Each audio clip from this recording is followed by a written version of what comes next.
There is no rest for the person who has envy, and there is no love for the person who has bad manners. These are not just words of Hazrat Ali. May Allah be pleased with him. They are a mirror for our lives today. How many times do we scroll through social media, our hearts burning with jealousy? How often do we lose respect because of our own harsh words? My dear brothers and sisters, envy steals your peace, and bad manners steal people's love. If you want true success, purify your heart, tame your tongue, and remember Allah in every breath. Envy destroys peace, Hazrat Ali's timeless wisdom in today's world.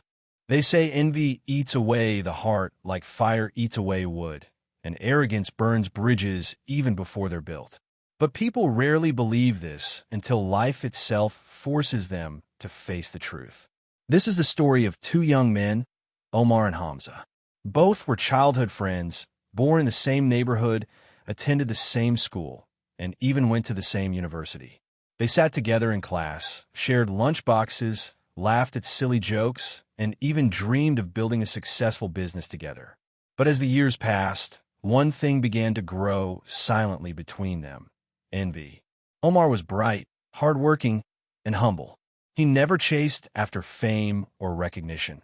His calm nature and good manners made people love him wherever he went. Even teachers admired him, not just for his intelligence, but for his humility. Hamza, on the other hand, was sharp, ambitious, and talented, but his tongue was sharp too. He wanted attention, he wanted praise, and above all, he couldn't stand to see someone else shine more than him, especially his closest friend. The cracks began when Omar landed his first job.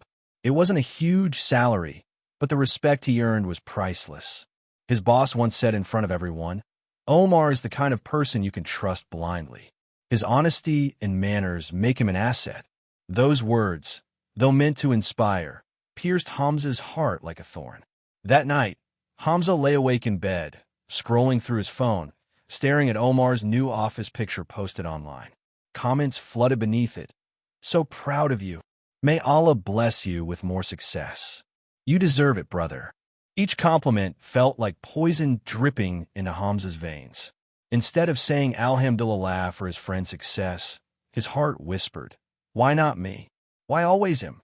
Hazrat Ali, may Allah be pleased with him, once said, "There is no rest for the person who has envy, and there is no love for the person who has bad manners." And that night, Hamza discovered the truth of the first part. He tossed and turned, but no rest came to him. His mind raced with ways to surpass Omar, to prove himself better, to bring him down. Months later, their paths crossed again when both applied for a government contract. It was a golden opportunity, the kind of deal that could change lives. Both Omar and Hamza worked hard, preparing their pitches. But there was a difference. Omar prayed before every meeting, asking Allah for barakah, while Hamza sharpened his tongue, preparing ways to outshine and humiliate others. The day of presentation came. Omar spoke with humility, presenting facts with calm confidence. Hamza, however, used flashy words, mocked other competitors, and even made subtle digs at Omar's simple style. Some people laughed at his arrogance, while others felt uncomfortable. When the results were announced, the committee chose Omar, not because his pitch was grand, but because his honesty and respectful manner touched their hearts. That was the breaking point. Hamza's envy exploded into full hatred. From that day, Hamza began plotting. He spread rumors that Omar was secretly corrupt, that his kindness was a mask. He created fake online posts to damage his reputation. For a while, it worked. People started doubting Omar. Some avoided him. Omar, however, remained silent. He knew his Rab was watching, and he trusted that truth would shine one day. But Hamza's envy gave him no peace. He couldn't sleep at night. He scrolled through Omar's posts obsessively. He stalked his office. His heart grew darker each day, and his manners with others worsened too. He snapped at waiters, insulted his colleagues, and argued with family. The more envy consumed him, the more love he lost from everyone around him. One evening, while Omar was returning from the masjid after Maghrib, he saw Hamza sitting alone on a park bench, head in his hands. His face was pale, his eyes red.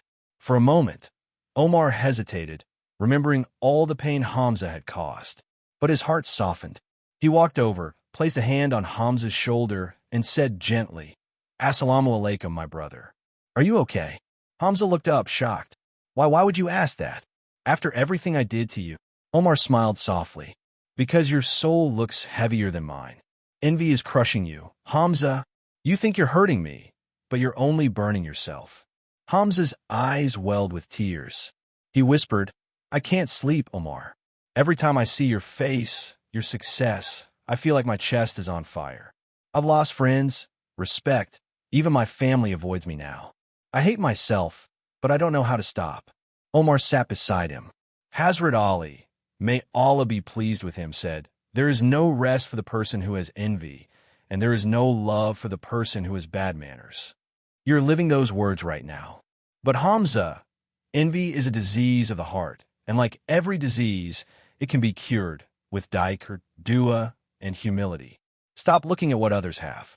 Look at what Allah has already given you. Hamza broke down, sobbing like a child. That night, for the first time in years, he prayed sincerely. He begged Allah to clean his heart, to remove envy, to fill him with gratitude. And slowly, things changed. He apologized to Omar publicly, admitting his lies. He humbled himself in front of people he had insulted. It wasn't easy, but step by step his heart grew lighter. And as his manners improved, so did people's love for him. Years later, when Omar and Hamza finally stood side by side as partners in a small charity project, Hamza said with tears in his eyes, "The wealth I was chasing was not money, it was peace. And peace only came when I let go of envy and held on to gratitude." Subscribe to Deen in Minute for more stories that awaken your heart and heal your soul. Don't let envy destroy you. Let faith rebuild you.